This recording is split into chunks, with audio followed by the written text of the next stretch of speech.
હું પ્રથમ વિશ્વયુદ્ધમાં જર્મનીની હારના પરિણામ સ્વરૂપે અસ્તિત્વમાં આવ્યો છું. મારા ઉદ્ભવ માટે જવાબદાર છે વર્સેલ્સની સંધિ. મારું નેતૃત્વ દેનાર વ્યક્તિ હતો એડોલ્ફ હિટલર. એડોલ્ફ હિટલર રાષ્ટ્રીય સમાજવાદી જર્મન કામદાર પક્ષ સાથે 1919માં જોડાયો.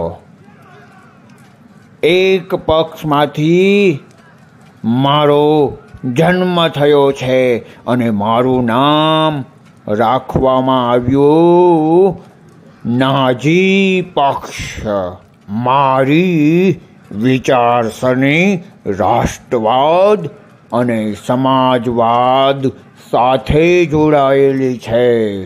જર્મનીના રાષ્ટ્રપતિ હિન્ડેનબર્ગનું અવસાન થતાં હિટલરે મારા સહારે રાષ્ટ્રપતિ પદ ધારણ કર્યું અને તે બની ગયો જર્મનીનો સરમુખત્યાર.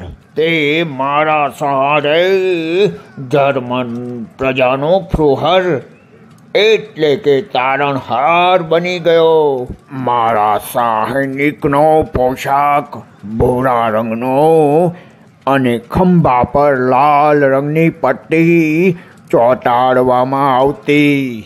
સત્તા પર આવ્યા પછી હિટલરે મારા નામ થકી જર્મનીની અંદર અસંખ્ય અહુદીઓ જીપ્સીઓના નરસંહારનું કામ કર્યું, જેને હોલોકોસ્ટ તરીકે ઓળખવામાં આવે છે. મારી જ નીતિ બીજા વિશ્વયુદ્ધ માટે જવાબદાર છે.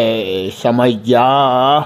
હું નાઝીવાદ છું.